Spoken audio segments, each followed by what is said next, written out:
On 1+1, defending a man who's reviled by his people, the voice behind Sting, and from dyslexic kid to one of our top female scientists.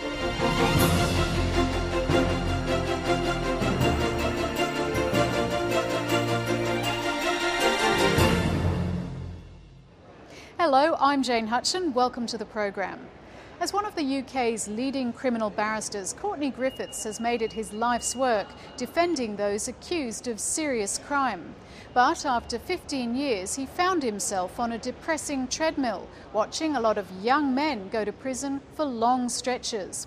So when the chance to defend one of Africa's most notorious warlords came up, he says it was a relief.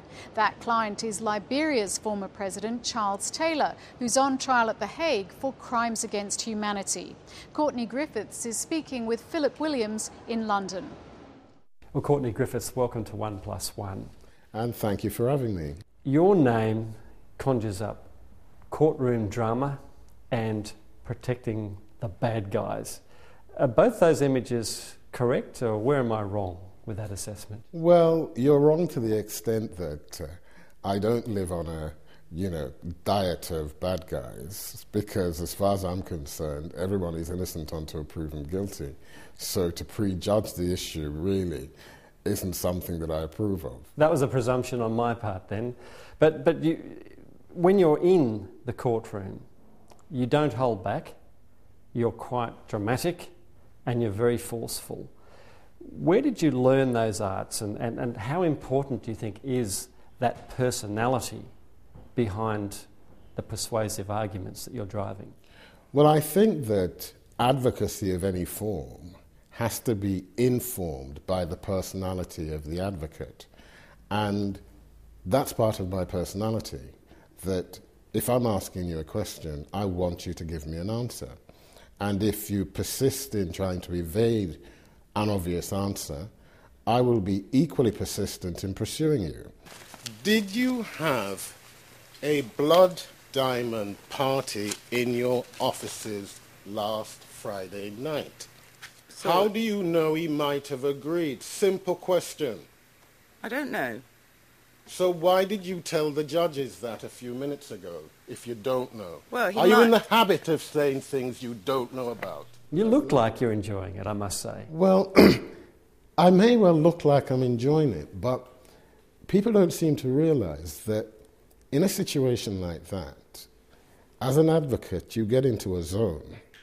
It's you and this individual.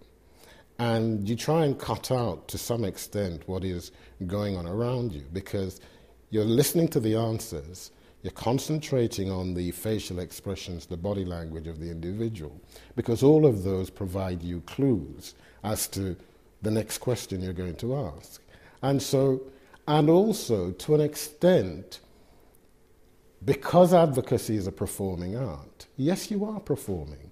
And you know when you're performing well, and you know when you're having an effect. And of course that's enjoyable, because that's the nature of my job. That's what I'm being paid to do.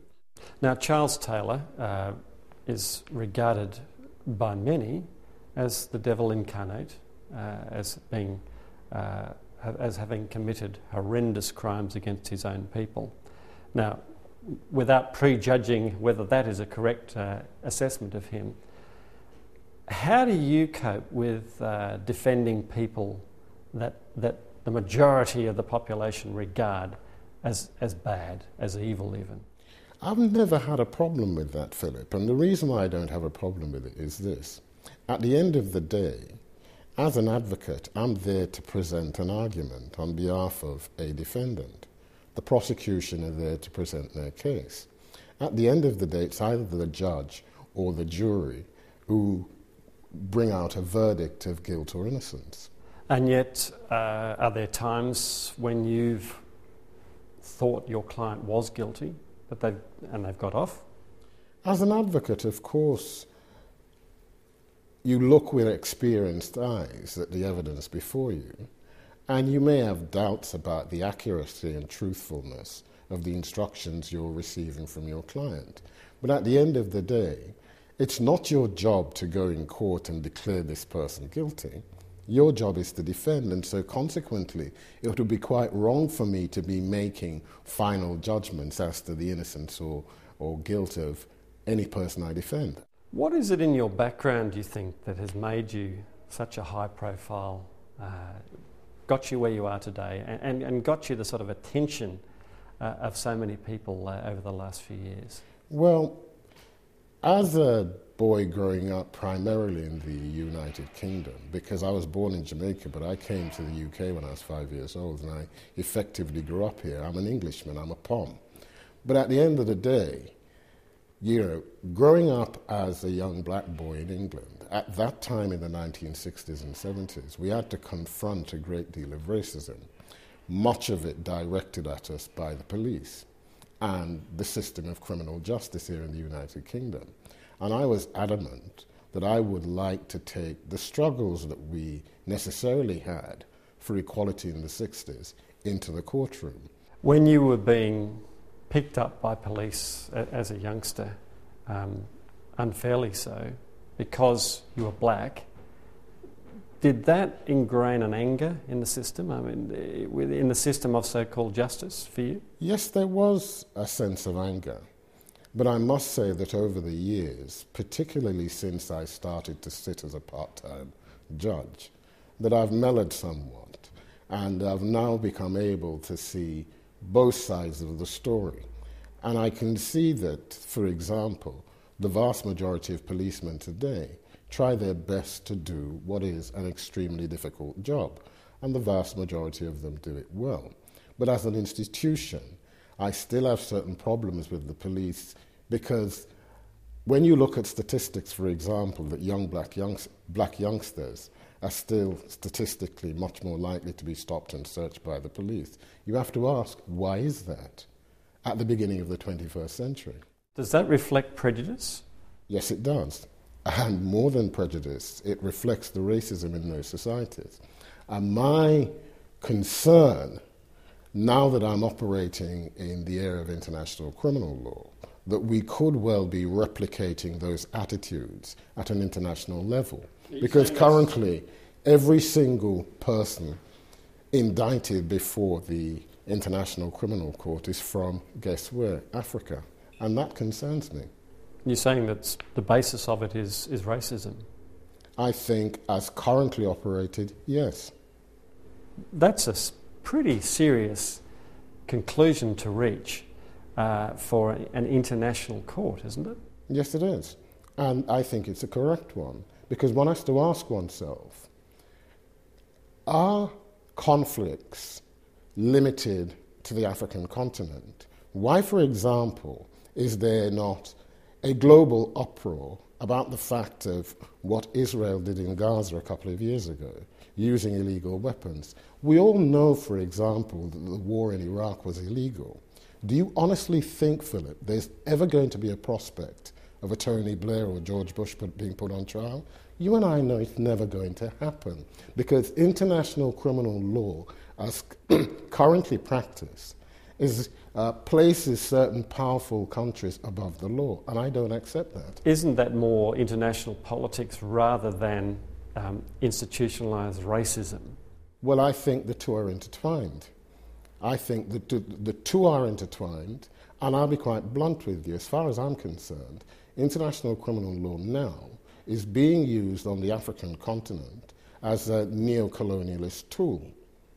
That is my firm belief. How do Western nations subjugate African nations through the court system? How does that work? Well, it works in this way, by indicting a Charles Taylor, who was very unpopular with the West. And the clear message is, if you step out of line, if you don't toe our line, we will brand you a criminal. Unfairly? Unfairly. What about the victims in these cases, though? How do you feel about their positions in all of these difficult cases? I am concerned about the victims, Philip, but you know, I think we need to put this in some kind of context. You have to realise that the wars which are plaguing Africa now are part of a seismic social change which is taking place in all of those societies. But that in no way forgives bad behaviour, does it? No, but, or evil behaviour. But at the same time, you know, we forget our history. Because every society which has experienced those kind of seismic social changes, it has always been attended by violence. The English Civil War, the French Revolution, the American Civil War, the Civil Rights Movement in the 1960s in the United States, all attended by violence. And at those times, the crimes committed, for example, when Cromwell slaughtered thousands of Irishmen at Drogheda and Wexford, they weren't regarded as atrocities then. But now, as Africa is going through the convulsions of this social change, we now have that change being criminalised, and I have a difficulty with that. But surely, I mean, we're talking about historic events 300-400 years ago. We have a legal system now, it's very clear-cut, and it says these sorts of crimes are not acceptable and should not be allowed, and that people should be prosecuted. Isn't that the simple reality? But you see, it's part of the hypocrisy which I suggest is at the heart of international criminal justice. Because when, for example, dictators favourable to the West were committing such atrocities in Africa, Mobutu, Bokassa, Verwoerd, Vorster, no complaints whatever from this West wedded to the idea of humanitarian needs and so on. Selective outrage. Selective outrage. You absolutely convinced of the innocence of your client? Yes, I am. So far as Charles Taylor and Sierra Leone is concerned, I do not accept that the prosecution have produced sufficient evidence to prove beyond a reasonable doubt that he was responsible for the atrocities in that country. What happened in Liberia, the country which he was president of, is a different matter altogether, but he's not on trial for that. You attract international attention now. You have journalists lining up at your door to do interviews like me. Who keeps you grounded? My wife and family. And what do they tell you? Well, you know, I'm the king in this house, not you. Okay. On that note, thanks very much for talking to 1+1. Thank you, Philip. Dr Cathy Foley is one of Australia's top scientists and the Deputy Chief of Science at the CSIRO. It's a far cry from the dyslexic schoolgirl who couldn't write or spell properly but loved her maths and physics. Last year, she added a Telstra Business Award to her long list of achievements, and she believes that scientists need to talk and promote their work more widely. Cathy Foley, welcome to 1+1. My pleasure. How did you first get interested in science? Well, that's a really good question because my family is not a scientific family. And I think part of it was just in primary school being delighted